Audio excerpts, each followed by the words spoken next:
मेरे प्यारे देशवासियों, नमस्कार। कोरोना की दूसरी वेव और दूसरी वेव से हम भारतवासियों की लड़ाई जारी है। दुनिया के अनेक भारत भी इस लड़ाई के दौरान बहुत बड़ी पीड़ा से गुजरा है। हम में से कई लोगों ने अपने परिजनों को, अपने परिचितों को खोया है। ऐसे सभी परिवारों के साथ मेरी पूरी संवेदनाएं हैं। साथियों, बीते 100 वर्षों में आई ये सबसे बड़ी महामारी है, त्रासदी है। इस तरह की महामारी आधुनिक विश्व ने न देखी थी, न अनुभव की थी। इतनी बड़ी वैश्विक महामारी से हमारा देश कई मोर्चों पर एक साथ लड़ा है। कोविड अस्पताल बनाने से लेकर आईसीयू बेड्स की संख्या बढ़ानी हो, भारत में वेंटिलेटर बनाने से लेकर टेस्टिंग लैब्स का एक बहुत बड़ा नेटवर्क तैयार करना हो, कोविड से लड़ने के लिए बीते 1.25 साल में ही देश में एक नया हेल्थ इंफ्रास्ट्रक्चर तैयार किया गया है। सेकंड वेव के दौरान अप्रैल और मई के महीने में भारत में मेडिकल ऑक्सीजन की डिमांड अकल्पनीय रूप से बढ़ गई थी। भारत के इतिहास में कभी भी इतनी मात्रा में मेडिकल ऑक्सीजन की जरूरत कभी भी महसूस नहीं की गई। इस जरूरत को पूरा करने के लिए युद्ध स्तर पर काम किया गया। सरकार के सभी तंत्र लगे। ऑक्सीजन रेल चलाई गई, एयरफोर्स के विमानों को लगाया गया, नौसेना को लगाया गया। बहुत ही कम समय में लिक्विड मेडिकल ऑक्सीजन के प्रोडक्शन में 10 गुना से ज्यादा बढ़ाया गया। दुनिया के हर कोने से, जहां कहीं से भी जो कुछ भी उपलब्ध हो सकता था, उसको प्राप्त करने का भरसक प्रयास किया गया, लाया गया। इसी तरह जरूरी दवाओं के प्रोडक्शन को कई गुना बढ़ाया गया। विदेशों में जहां भी दवाइयां उपलब्ध हो, वहां से उन्हें लाने में कोई कोर कसर बाकी नहीं छोड़ी गई। साथियों, कोरोना जैसे अदृश्य और रूप बदलने वाले दुश्मन के खिलाफ लड़ाई में सबसे प्रभावी हथियार कोविड प्रोटोकॉल है। मास्क, 2 गज की दूरी और बाकी सारी सावधानियां, उसका पालन ही है। इस लड़ाई में वैक्सीन हमारे लिए सुरक्षा कवच की तरह है। आज पूरे विश्व में वैक्सीन के लिए जो मांग है, उसकी तुलना में उत्पादन करने वाले देश और वैक्सीन बनाने वाली कंपनियां बहुत कम है, इन्हीं गिनी हैं। कल्पना करिए कि अभी हमारे पास भारत में बनी वैक्सीन नहीं होती तो आज भारत जैसे विशाल देश में क्या होता। आप पिछले 50-60 साल का इतिहास देखेंगे तो पता चलेगा कि भारत को विदेशों से वैक्सीन प्राप्त करने में दशकों लग जाते थे। विदेशों में वैक्सीन का काम पूरा हो जाता था, तब भी हमारे देश में वैक्सीनेशन का काम शुरू भी नहीं हो पाता था। पोलियो की वैक्सीन हो, स्मॉल पॉक्स, जहां गांव में हम उसको चेचक कहते हैं, चेचक की वैक्सीन हो, हेपेटाइटिस बी की वैक्सीन हो, इनके लिए देशवासियों ने दशकों तक इंतजार किया था। जब 2014 में देशवासियों ने हमें सेवा का अवसर दिया, तो भारत में वैक्सीनेशन का कवरेज 2014 में भारत में वैक्सीनेशन का कवरेज सिर्फ 60% के आसपास था, 60% के आसपास था। और हमारी दृष्टि में ये बहुत चिंता की बात थी। जिस रफ्तार से भारत का टीकाकरण कार्यक्रम चल रहा था, उस रफ्तार से देश को 100% टीकाकरण कवरेज का लक्ष्य हासिल करने में करीब करीब 40 साल लग जाते हैं। हमने इस समस्या के समाधान के लिए मिशन इंद्रधनुष को लॉन्च किया। हमने तय किया कि मिशन इंद्रधनुष के माध्यम से युद्ध स्तर पर वैक्सीनेशन किया जाएगा और देश में जिसको भी वैक्सीनेशन की जरूरत है उसे वैक्सीन देने का प्रयास होगा। हमने मिशन मोड में काम किया और सिर्फ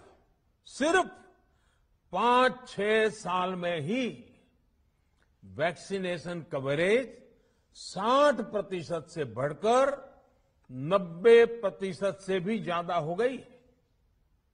60 से 90, यानी हमने वैक्सीनेशन की स्पीड भी बढ़ाई और दायरा भी बढ़ाया। हमने बच्चों को कई जानलेवा बीमारियों से बचाने के लिए कई नए टीकों का भी भारत के टीकाकरण अभियान का हिस्सा बना दिया।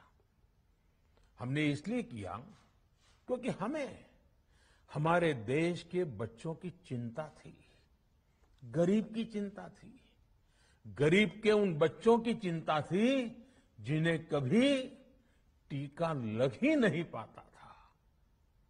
हम 100% टीकाकरण कवरेज की तरफ बढ़ रहे थे कि कोरोना वायरस ने हमें घेर लिया। देश ही नहीं, दुनिया के सामने फिर पुरानी आशंकाएं घिरने लगी कि अब भारत कैसे इतनी बड़ी आबादी को बचा पाएगा। लेकिन साथियों, जब नीयत साफ होती है, नीति स्पष्ट होती है, निरंतर परिश्रम होता है, तो नतीजे भी मिलते हैं। हर आशंका को दरकिनार करके भारत ने 1 साल के भीतर ही एक नहीं बल्कि 2 made in India vaccine launch कर दी। हमारे देश ने, देश के वैज्ञानिकों ने ये दिखा दिया कि भारत बड़े बड़े देशों से पीछे नहीं है। आज जब मैं आपसे बात कर रहा हूं तो देश में 23 करोड़ से ज्यादा वैक्सीन की डोज दी जा चुकी है। 23 करोड़। साथियों, हमारे यहां कहा जाता है, विश्वासेन सिद्धिः, विश्वासेन सिद्धिः, अर्थात हमारे प्रयासों में हमें सफलता तब मिलती है जब हमें स्वयं पर विश्वास होता है। हमें पूरा विश्वास था कि हमारे वैज्ञानिक बहुत ही कम समय में वैक्सीन बनाने में सफलता हासिल कर लेंगे। इसी विश्वास के चलते जब हमारे वैज्ञानिक अपना रिसर्च वर्क कर ही रहे थे, तभी हमने लॉजिस्टिक्स और दूसरी तैयारियां शुरू कर दी थी। आप सब भली भांति जानते हैं कि पिछले साल यानी 1 साल पहले, पिछले साल अप्रैल में जब कोरोना के कुछ ही हजार केस थे, उसी समय वैक्सीन टास्क फोर्स का गठन कर दिया गया था। भारत के लिए वैक्सीन बनाने वाली कंपनियों को सरकार ने हर तरह से सपोर्ट किया। वैक्सीन निर्माताओं को क्लिनिकल ट्रायल में मदद की गई। रिसर्च और डेवलपमेंट के लिए जरूरी फंड दिया गया। हर स्तर पर सरकार उनके साथ कंधे से कंधा मिलाकर चली। आत्मनिर्भर भारत पैकेज के तहत मिशन कोविड सुरक्षा के माध्यम से भी उन्हें हजारों करोड़ रुपए उपलब्ध कराए गए।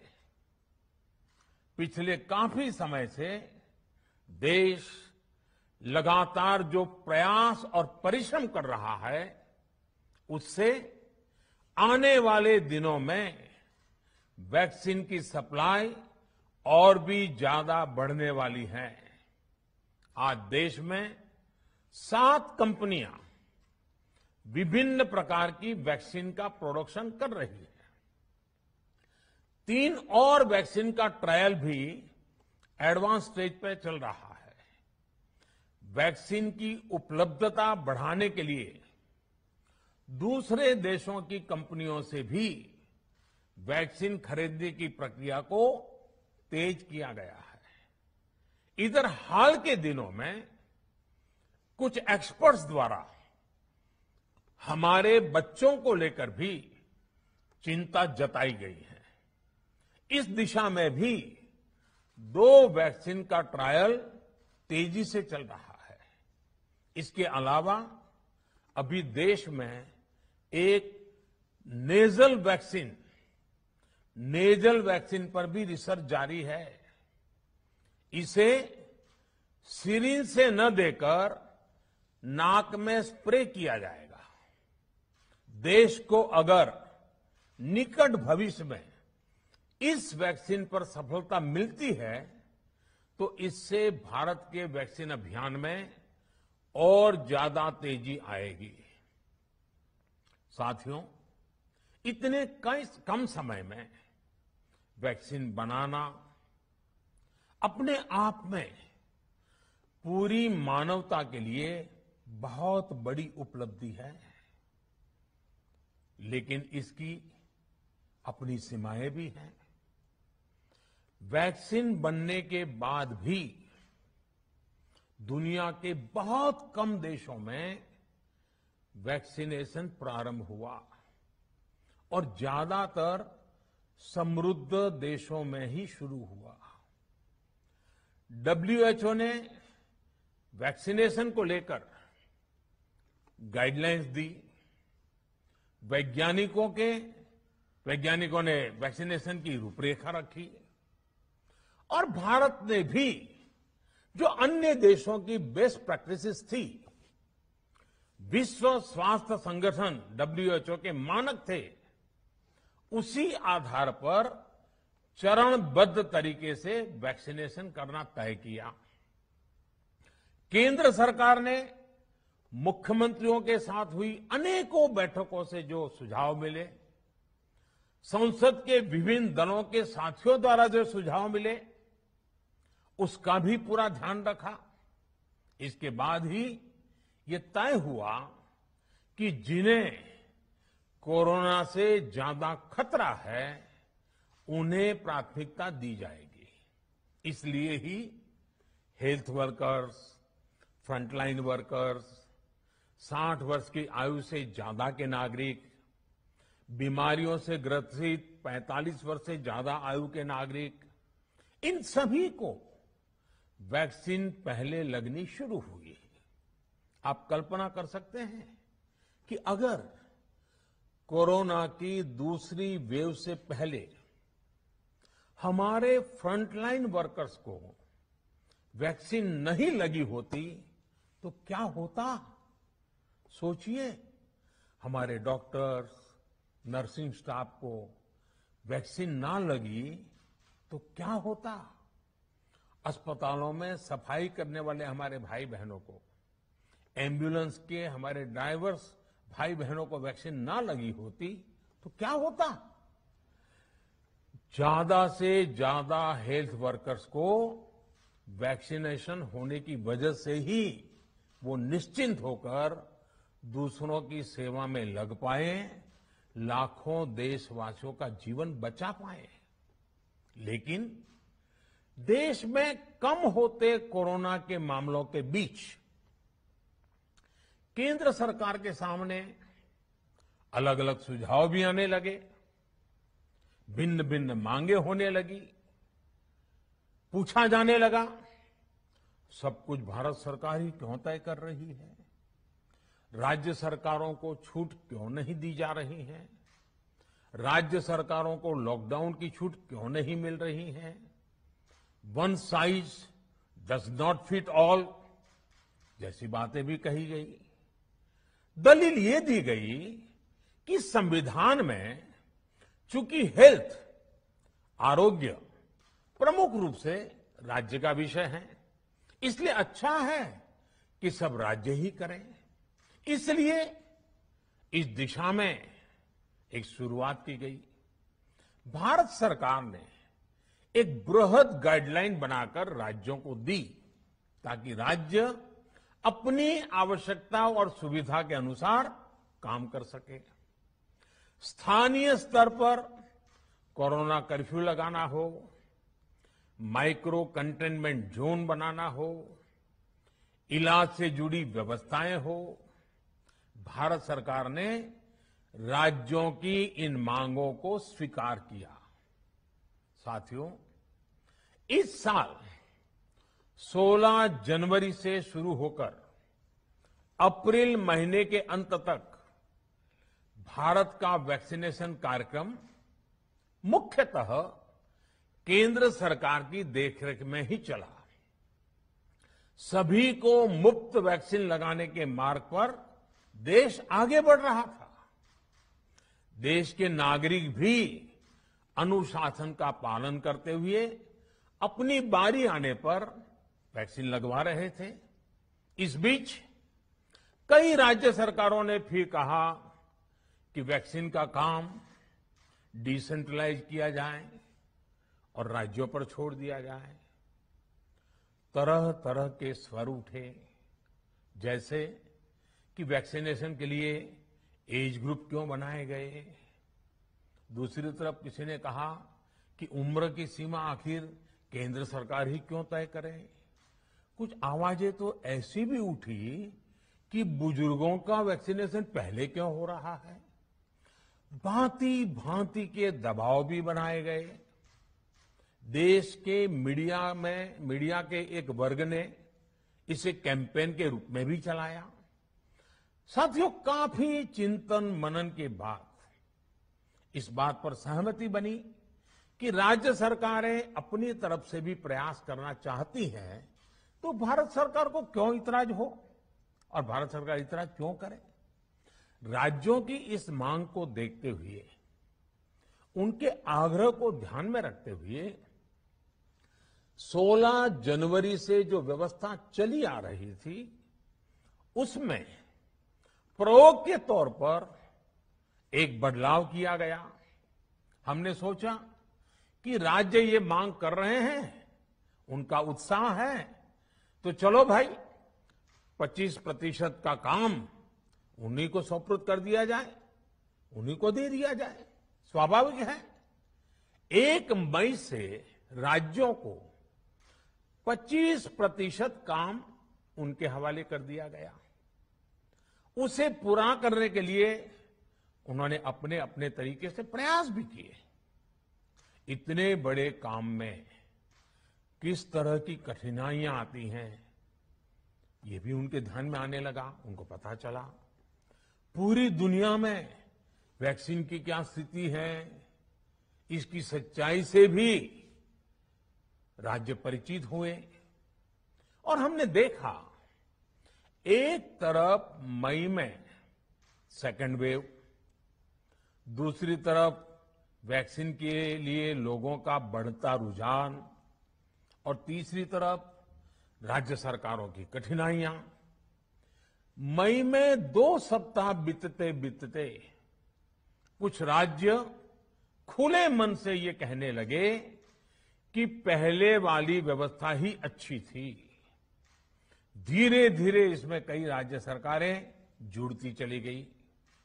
वैक्सीन का काम राज्यों पर छोड़ा जाए, जो इसकी वकालत कर रहे थे उनके विचार भी बदलने लगे। एक अच्छी बात रही कि समय रहते राज्य पुनर्विचार की मांग के साथ फिर आगे आए। राज्यों की इस मांग पर हमने भी सोचा कि देशवासियों को तकलीफ ना हो, सुचारू रूप से उनका वैक्सीनेशन हो। इसके लिए 1 मई के पहले वाली, यानी 1 मई के पहले 16 जनवरी से अप्रैल अंत तक जो व्यवस्था थी, पहले वाली पुरानी व्यवस्था को फिर से लागू किया जाए। साथियों, आज ये निर्णय लिया गया है कि राज्यों के पास वैक्सीनेशन से जुड़ा जो 25% काम था, उसकी जिम्मेदारी भी भारत सरकार उठाएगी। ये व्यवस्था आने वाले 2 सप्ताह में लागू की जाएगी। इन 2 सप्ताह में केंद्र और राज्य सरकारें मिलकर नई गाइडलाइंस के अनुसार आवश्यक तैयारी कर लेगी। संयोग है कि 2 सप्ताह बाद 21 जून को ही अंतर्राष्ट्रीय योग दिवस भी है। 21 जून सोमवार से देश के हर राज्य में 18 वर्ष से ऊपर की उम्र के सभी नागरिकों के लिए भारत सरकार राज्यों को मुफ्त वैक्सीन मुहैया कराएगी। वैक्सीन निर्माताओं से कुल वैक्सीन उत्पादन का 75% हिस्सा भारत सरकार खुद ही खरीदकर राज्य सरकारों को मुफ्त देगी। यानी देश की किसी भी राज्य सरकार को वैक्सीन पर कुछ भी खर्च नहीं करना होगा। अब तक देश के करोड़ों लोगों को मुफ्त वैक्सीन मिली है। अब 18 वर्ष की आयु के लोग भी इसमें जुड़ जाएंगे। सभी देशवासियों के लिए भारत सरकार ही मुफ्त वैक्सीन उपलब्ध करवाएगी। गरीब हो, निम्न मध्यम वर्ग हो, मध्यम वर्ग हो या फिर उच्च वर्ग, भारत सरकार के अभियान में मुफ्त वैक्सीन ही लगाई जाएगी। हां, जो व्यक्ति मुफ्त में वैक्सीन नहीं लगवाना चाहते, प्राइवेट अस्पताल में वैक्सीन लगवाना चाहते हैं, उनका भी ध्यान रखा गया है। देश में बन रही वैक्सीन में से 25% प्राइवेट सेक्टर के अस्पताल सीधे ले पाए, ये व्यवस्था जारी रहेगी। प्राइवेट अस्पताल वैक्सीन की निर्धारित कीमत के उपरांत एक डोज पर अधिकतम 150 रुपये ही सर्विस चार्ज ले सकेंगे। इसकी निगरानी करने का काम राज्य सरकारों के पास ही रहेगा। साथियों, हमारे शास्त्रों में कहा गया है प्राप्य आपदम न व्यथते कदाचित, उद्योगम अनु इच्छति चा प्रमत्तः। अर्थात विजेता आपदा आने पर उससे परेशान होकर हार नहीं मानते, बल्कि उद्यम करते हैं, परिश्रम करते हैं और परिस्थिति पर जीत हासिल करते हैं। कोरोना से लड़ाई में 130 करोड़ से अधिक भारतीयों ने अभी तक की यात्रा आपसी सहयोग, दिन रात मेहनत करके तय की है। आगे भी हमारा रास्ता हमारे श्रम और सहयोग से ही मजबूत होगा। हम वैक्सीन प्राप्त करने की गति भी बढ़ाएंगे और वैक्सीनेशन अभियान को भी और गति देंगे। हमें याद रखना है कि भारत में वैक्सीनेशन की रफ्तार आज भी दुनिया में बहुत तेज है, अनेक विकसित देशों से भी तेज है। हमने जो टेक्नोलॉजी प्लेटफॉर्म बनाया है कोविन, उसकी भी पूरी दुनिया में चर्चा हो रही है। अनेक देशों ने भारत के इस प्लेटफॉर्म को इस्तेमाल करने में रुचि भी दिखाई है। हम सब देख रहे हैं कि वैक्सीन की एक एक डोज कितनी महत्वपूर्ण है। हर डोज से एक जिंदगी जुड़ी हुई है। केंद्र सरकार ने ये व्यवस्था भी बनाई है कि हर राज्य को कुछ सप्ताह पहले ही बता दिया जाएगा कि उसे कब कितनी डोज मिलने वाली है। मानवता के इस पवित्र कार्य में वाद विवाद और राजनीतिक छींटाकशी से ऐसी बातों को कोई भी अच्छा नहीं मानता है। वैक्सीन की उपलब्धता के अनुसार पूरे अनुशासन के साथ वैक्सीन लगती रहे, देश के हर नागरिक तक हम पहुंच सके, ये हर सरकार, हर जनप्रतिनिधि, हर प्रशासन की सामूहिक जिम्मेदारी है। प्रिय देशवासियों, टीकाकरण के अलावा आज एक और बड़े फैसले में, उस फैसले से मैं आपको अवगत कराना चाहता हूं। पिछले वर्ष जब कोरोना के कारण लॉकडाउन लगाना पड़ा था, तो प्रधानमंत्री गरीब कल्याण अन्न योजना के तहत 8 महीने तक 80 करोड़ से अधिक देशवासियों को मुफ्त राशन की व्यवस्था हमारे देश ने की थी। इस वर्ष भी दूसरी वेव के कारण मई और जून के लिए भी इस योजना का विस्तार किया गया था। आज सरकार ने फैसला लिया है कि प्रधानमंत्री गरीब कल्याण अन्न योजना को अब दीपावली तक आगे बढ़ाया जाएगा। महामारी के इस समय में सरकार गरीब की हर जरूरत के साथ उसका साथी बनकर खड़ी है। यानी नवंबर तक 80 करोड़ से अधिक देशवासियों को हर महीने तय मात्रा में मुफ्त अनाज उपलब्ध होगा।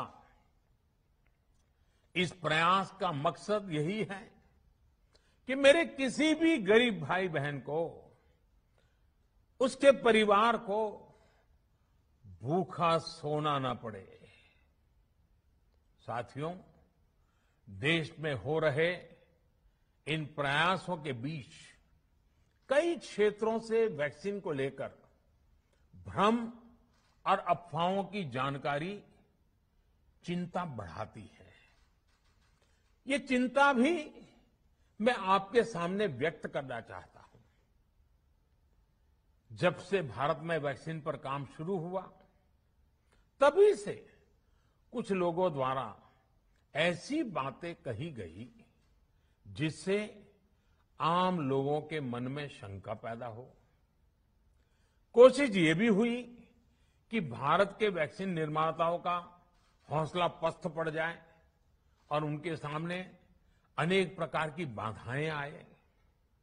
जब भारत की वैक्सीन आई तो अनेक माध्यमों से शंका आशंका को और बढ़ाया गया। वैक्सीन न लगवाने के लिए भांति भांति के तर्क प्रचारित किए गए। इन्हें भी देश देख रहा है। जो लोग वैक्सीन को लेकर आशंका पैदा कर रहे हैं, अफवाहें फैला रहे हैं, वो भोले भाले भाई बहनों के जीवन के साथ बहुत बड़ा खिलवाड़ कर रहे हैं। ऐसी अफवाहों से सतर्क रहने की जरूरत है। मैं भी आप सबसे, समाज के प्रबुद्ध लोगों से, युवाओं से अनुरोध करता हूं कि आप भी वैक्सीन को लेकर जागरूकता बढ़ाने में सहयोग करें। अभी कई जगहों पर कोरोना कर्फ्यू में ढील दी जा रही है, लेकिन इसका मतलब ये नहीं कि हमारे बीच से कोरोना चला गया है। हमें सावधान भी रहना है और कोरोना से बचाव के नियमों का भी सख्ती से पालन करते रहना है। मुझे पूरा विश्वास है हम सब कोरोना से इस जंग में जीतेंगे। भारत कोरोना से जीतेगा। इन्हीं शुभकामनाओं के साथ आप सभी देशवासियों का बहुत बहुत धन्यवाद।